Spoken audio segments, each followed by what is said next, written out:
The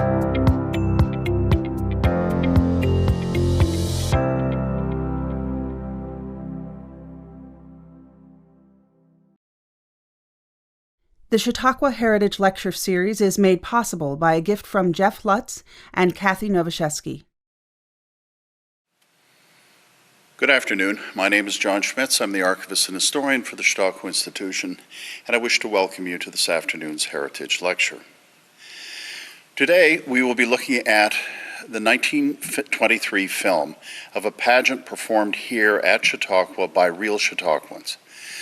The driving force behind the pageant and the film was Mrs. Pennybaker, president of the Chautauqua Women's Club and former president of the General Federation of Women's Clubs.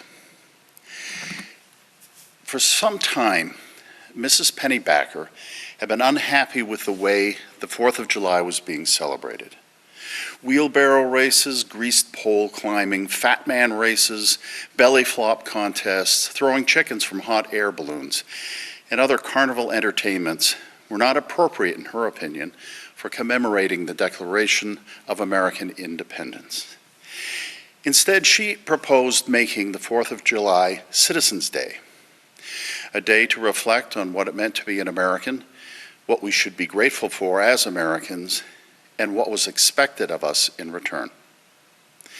With the passing of the 19th Amendment, she suggested that every community should gather those who would be voting for the first time and have them process to the local courthouse or some other public building where they could listen to a speaker explain the responsibilities of citizenship and then recite the oath of allegiance together. The idea was supported by women's clubs around the country and received the endorsement of President Harding. Some 300 communities held citizenship days, but often alongside the vulgar amusements Mrs. Pennybaker had hoped to replace. In 1922, when the General Federation of Women's Clubs held its biennial meeting here at Chautauqua, the institution endorsed having a Citizens' Day at Chautauqua and invited the public to propose possible alternative programs. The one selected was a pageant with a text and original music score composed by Mrs. Albion Fellows Bacon of Evansville, Indiana. The well-known pageant director, Mrs. Percy Jewett Burrell, and Professor H. Augustine Smith were appointed as the directors, and the New York Symphony agreed to perform the concluding Star-Spangled Banner. The main characters in the pageant were Columbia, Liberty, Justice, and Opportunity, who through a series of vignettes from American history, provided by history, would instruct not only young native-born Americans, but also newly arrived immigrants on the ideals, responsibilities of American citizenship. Pageants at this time were very popular. People loved the chance to dress up in costume and perform, and there was no problem finding willing volunteers. I'm sure the problem instead was to select which good Chautauquan should get what role. Now, the pageant was not intended just for Chautauqua. About 50,000 copies of Mrs. Bacon's text and musical score were printed, and about 500 communities put on the pageant the following year. Along with the text, suggestions were included to make the production of the pageant easier and less expensive. For example, instead of having Liberty hold a real torch, a flashlight and a cardboard handle could be substituted.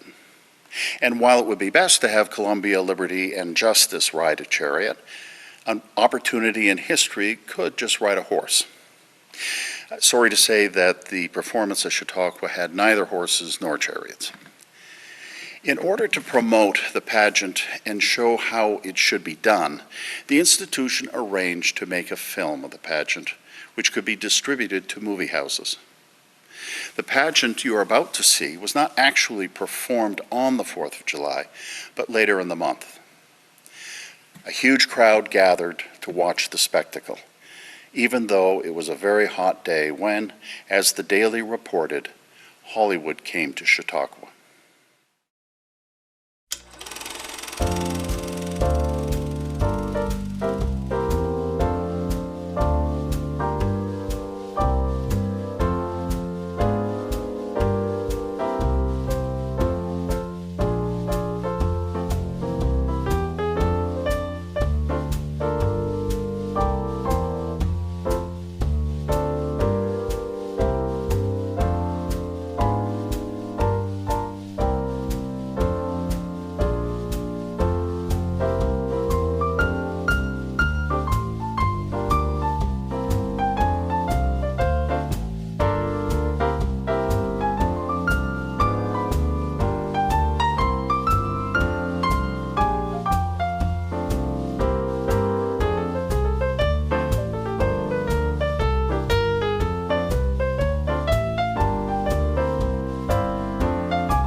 You can see there was considerable attention paid to immigration in this pageant.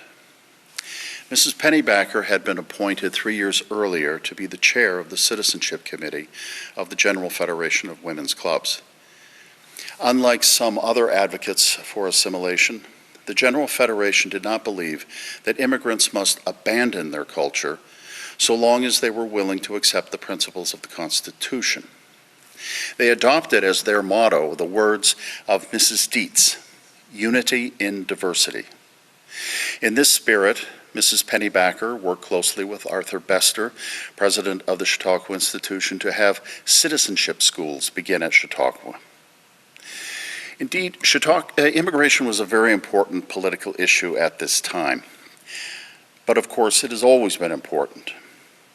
Immigration is essential to American history, more so than to the history of any other nation. It is inextricable from American culture, development, its economic and territorial growth, its military strength, and just about every reform in education, healthcare, and social improvement the country undertook. America needed immigrants, but just how immigration should be allowed was a matter of serious debate and disagreement. And until much later, this was a problem on such a scale that was unique to America. It was the United States that introduced the idea of naturalization. Of course, people have always emigrated to other countries in order to work or trade or escape persecution. Going back to the Treaty of Westphalia in 1648, the need for the protection of these people had been recognized by international agreement. Some individuals might choose to serve a foreign sovereign, but the idea that one could stop being the citizen or subject of one jurisdiction and become the citizen of another was new and is still not accepted by many countries today. Failing to achieve a general international agreement, the United States pursued a number of separate bilateral agreements, collectively known as the Bancroft Conventions, that were intended to ensure recognition of its new citizens as being American. The attention paid to this by American diplomacy is not surprising. It is obvious why immigration was important to the United States. It needed to expand its population quickly. It needed the skills and the wealth that immigrants brought with them, and it needed a much larger workforce. But while beneficial and necessary, immigration created many difficulties. With new people coming to America, there came also new ways of thinking and doing things, new religions and languages, major shifts in the nation's demographics, and new international ties. And while it increased the nation's wealth, there was also more poverty, illiteracy, crime, and political corruption than ever before. Some questioned the loyalty of these new arrivals. In 1914, many doubted the United States would ever enter the war, since so much of its population had come from countries on both sides of the conflict. Most of all, immigration created division within the country, not just among ethnic and national groups, but also among Americans grappling with how best to manage the situation. Those who wished to exploit immigrants for economic or political purposes welcomed them without restrictions. Others felt threatened. How could labor advance its interests if its position was constantly eroded by the arrival of a cheap workforce? How could public education be advanced, as it was being overtaken by parochial schools and a growing number of families that couldn't even speak English? How could efforts to improve cities and public health manage under the strains of such an enormous swell in population? These concerns led even many immigrants to oppose open immigration, especially for those groups other than their own. By the late 19th century, there was general agreement that more regulation was needed. In 1882, Congress suspended Chinese immigration for 10 years. 10 years later, the law was extended for another 10 years and then made permanent. The exclusion of Chinese introduced the practice of regulating immigration by nationality. This became popular especially after 1896, when the number of immigrants from Southern and Eastern Europe exceeded the number from Northern Europe. And from that year to the outbreak of the war, the number of immigrants coming to America was greater than it had been over the past 6 decades, reaching a total of 9 million people born outside the United States. In 1910, the Dillingham Commission reported that immigration, especially from Southern and Eastern Europe, was having an undesirable effect on the country. In 1917, over the second veto of President Wilson, Congress introduced a literacy test. But for a while, the war took attention away from the issue. But then at the close of the war, there arose the fear that a wave of displaced persons would soon wash up on American shores. In 1921, Congress passed the Emergency Quota Act. This was a temporary stopgap, limiting the number of immigrants of a particular nationality to 3% of the total number of that nationality living in the United States at the time of the 1910 consensus. With this act, the debate intensified, and from 1921 to 1924, the time of the pageant we just saw, the issue was treated as being of the greatest importance, both in national politics and here on the Chautauqua platform. Some wanted to cut off immigration across the board. Some argued for restricting certain nationalities and ethnic groups in preference to others. Some believed immigrants should be admitted into the country according to individual merit, their skills, health, and good character. Still others were not so concerned with who came, so long as they were quickly assimilated. There was no poll taken, but from comments made, it appears that Chautauquans tended to agree with the prevailing view of the rest of the country that America should continue to receive immigrants, but the number should be restricted, with preference made to those groups that could most easily be assimilated into the American way of life and prove to be productive and self-reliant citizens. In 1924, 1 year after this pageant, Congress replaced the Emergency Quota Act with a new Immigration Act. This reduced the percentage allowed national groups from 3% to 2% of the pre-existing number. And instead of using the 1910 census, it went all the way back to the 1890 census, thereby greatly reducing the number of immigrants from Eastern and Southern Europe. Restrictions were tightened even further in 1929, reducing immigration to a trickle of what it had been.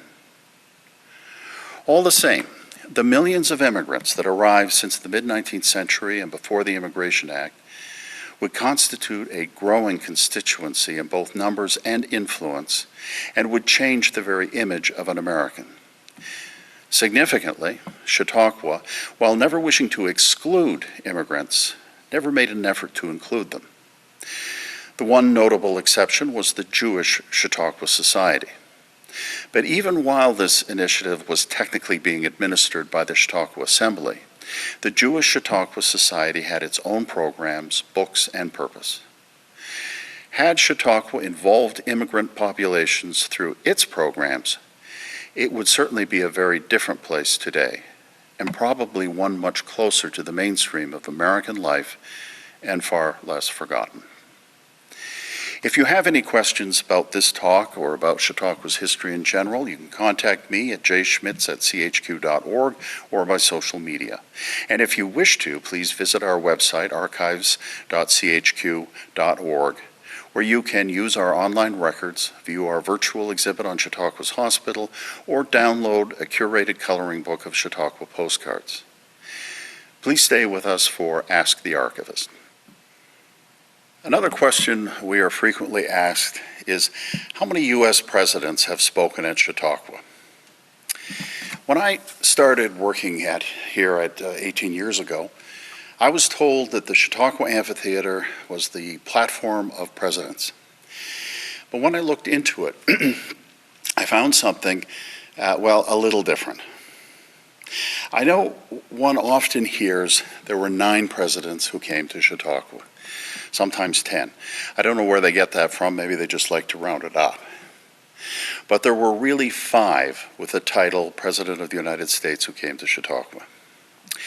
You see, in history, when we refer to a person at a particular time in his or her life, We only use a title if the person holds it at the time. We do not use it if the person has not yet received the title. In other words, we don't speak of President Washington chopping down the cherry tree. No, it's just George Washington. And if we are speaking of Winston Churchill when he was a war correspondent in South Africa, we do not refer to him as Sir Winston Churchill. It would be confusing to say President Kennedy finally chose President Johnson to be his running mate, or the Father Baker of Buffalo wanted to be an altar boy. But the reason why we hear there were 9 presidents is just that. People have added 4 men who came to Chautauqua who would go on to be president. These were Garfield, who came in 1880, McKinley, who came in 1895, Taft, who came in 1904, and Gerald Ford, who came in 1965. Of these 4, who would someday become president, 3 spoke in the amphitheater. Garfield was not invited to speak since he was campaigning for the office at the time. And while the Assembly administration was pleased he came, they preferred not to use Chautauqua's official platform for campaign speeches. Instead, Garfield addressed a crowd from the bandstand in what is now Miller Park before leaving. This situation was later relaxed. In 1912, all leading presidential candidates were invited to speak or have someone speak on their behalf. In 1936, there were 4 presidential candidates who spoke in the amphitheater. The incumbent Democrat, FDR, Alf Landon as the Republican candidate, Norman Thomas as the Socialist candidate, and D. Lay Colvin, who was the candidate for the Prohibition Party. Conspicuously absent were Earl Crowder, candidate for the Communist Party, and William Lemke, candidate for the Union Party. But as for the 5 who came to Chautauqua with the title of President of the United States, either currently serving as president or having served as president, these were Grant in 1875, Hayes in 1892, although no longer president, he retained the title, Teddy Roosevelt in 1905. He also came 3 times before becoming president. Franklin Roosevelt in 1936. He too came 3 times before he became president. And Clinton in 1996, although not during the season. He came in the fall to prepare for his debate with Senator Dole. Clinton also came to Chautauqua 3 times before becoming president. Of the 5 presidents who came to Chautauqua, 3 spoke in the amphitheater. And of these, only 2 were currently serving as president, the 2 Roosevelts. I know some people don't like this answer, but it is the truth. And the truth is always better than what we make up. And if you can't buy that, just know that if we pass on something that isn't true and people find out it isn't true, it makes us look really bad. But there is another point in all of this. We should not let ourselves be consumed by celebrity culture. Sure, it's nice to have presidents and famous people come here, but these people go everywhere. The people who make Chautauqua unique are not those on the platform, but those in the audience. And what makes the program significant are the thoughts and ideas that are expressed and taken up by the audience. We will hear some of these next week when we look at how the relation between science and religion was discussed in the early decades of the Chautauqua Assembly. Thanks for watching.